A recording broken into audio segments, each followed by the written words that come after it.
Chilling tales for dark nights.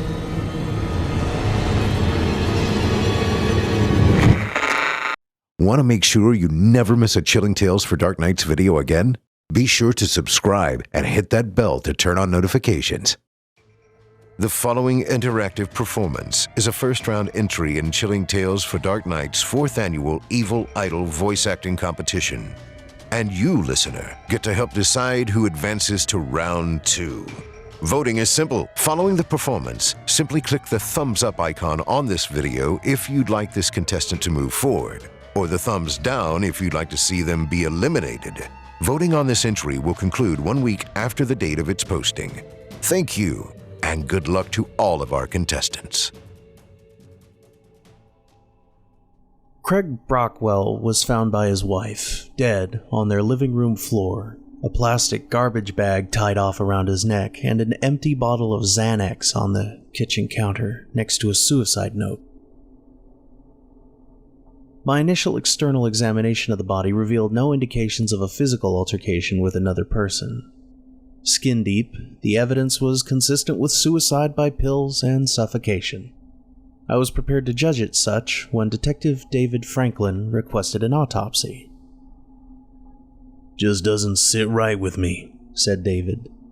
"I mean, this guy, he had it all. Pulling in millions, kid's a superstar on the ball court, wife's a knockout. Then he goes and offs himself?" I frowned. "Well, depression can befall anyone, David," I said, "and people can be quite adept at concealing it." "Sure, Jim. Sure, I get that. I guess that's not even what I'm talking about. It's just, you weren't there at the scene. There was just..." David looked around the room, though there was nobody else there. "Something felt off," he said. "That's all." "What do you mean, off? Is there some other evidence that I'm not aware of?" David sighed. "Look, let's just say that you do this one for me. I'll owe you. Take you out for beers later for a start." I looked down at Mr. Brockwell's corpse. Autopsies were invasive and expensive, and generally I avoided them unless there was a good reason to perform one. That was up to my discretion. But I suppose that a detective's intuition was a good enough reason. It's not like David made a habit of requesting autopsies. "Okay," I said, "I'll do the autopsy. But David, I don't drink." At the time, it was true that I didn't drink. I made an incision along the body's chest and set down my scalpel. A look at the lungs would tell me whether or not suffocation had indeed been the cause of death. I began to peel back the skin and muscle. As I did, I looked in shock to see that there was nothing there. When I say that there was nothing there, I mean that it was totally black, like peering into a completely dark space devoid of light. There should have been a rib cage there. There wasn't. There was nothing.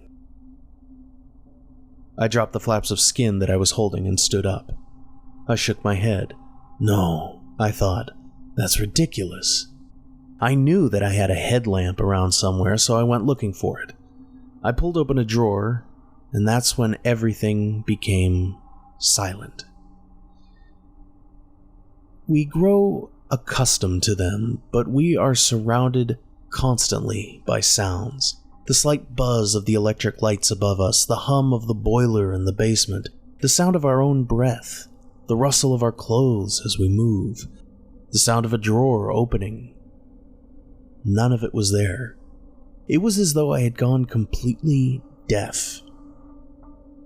I don't know why exactly, but I had a sudden urge to look at the body on my examination table. I turned my head, but it turned far slower than I intended, as though I were losing control of my body, or time had slowed down, or the room had become thick with some invisible substance.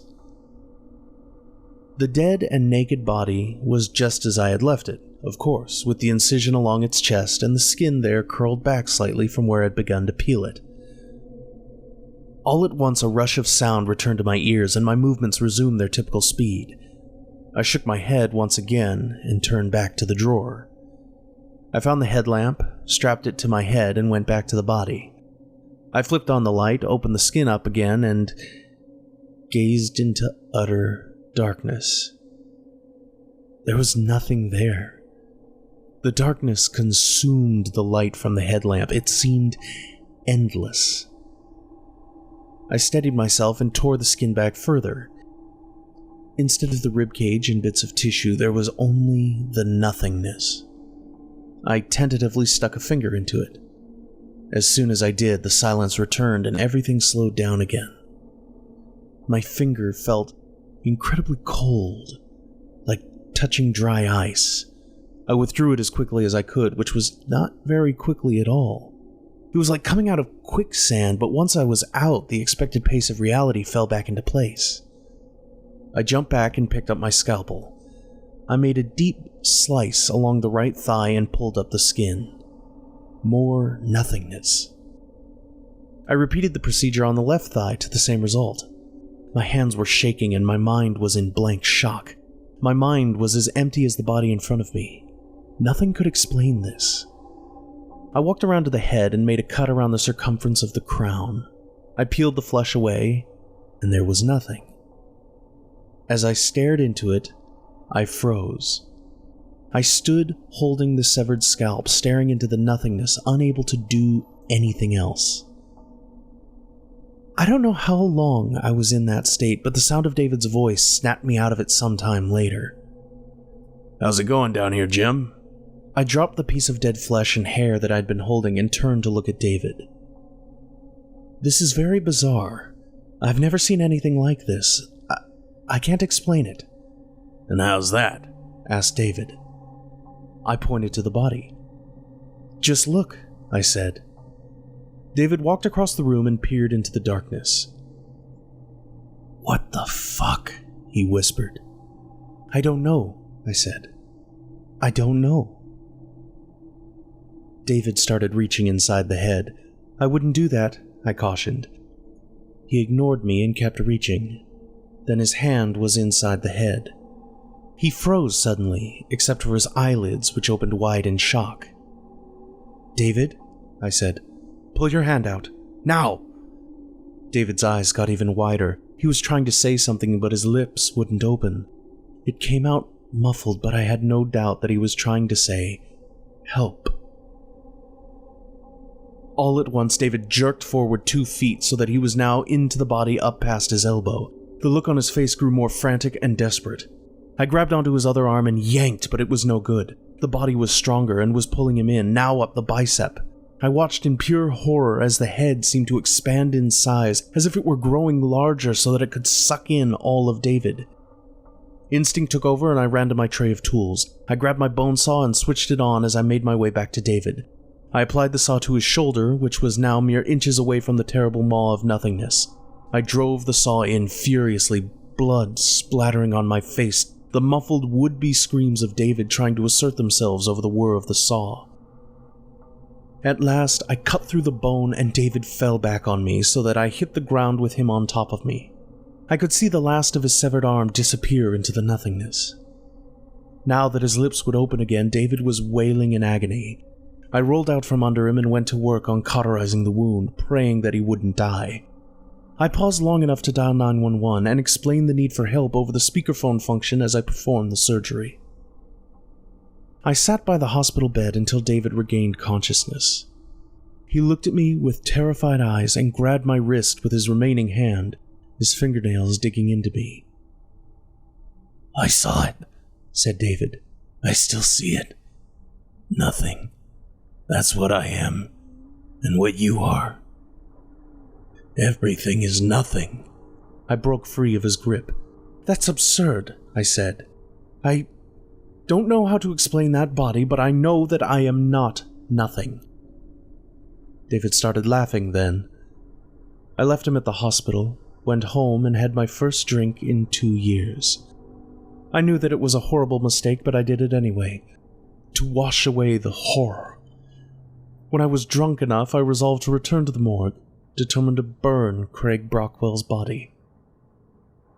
I got in my car like a monster and drove, weaving across the road.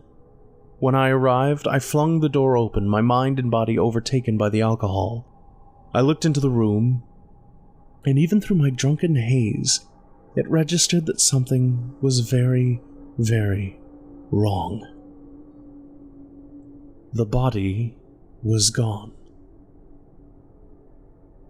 Craig Brockwell's attempted autopsy happened 10 years ago. For a year afterwards, I drank. I lost my job, refusing to return back to work.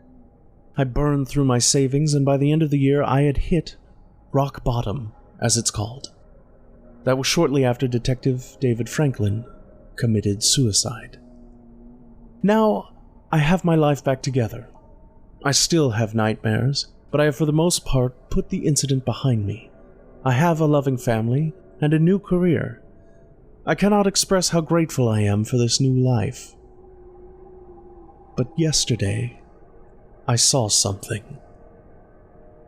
I left my office at 5 p.m. as usual and walked across the parking lot to my car. I got in, started it up, and checked my rearview mirror. Standing there was a man. It was, unmistakably, David Franklin. I turned my head and looked out the back window. He was still there. He opened his mouth, and there inside was endless darkness. The world grew silent, and I watched, unable to move, as he lifted his only arm and pointed a finger at me. Then he turned and walked away. Thank you for listening. I'm your host, Steve Taylor, reminding you that if you haven't already, don't forget to cast your vote for this contestant via either a thumbs up or a thumbs down vote. New entries will be posted throughout the month. Be sure to tune in and vote for each of them and help decide who becomes the next evil idol. Until next time, turn off the lights and turn on the dark.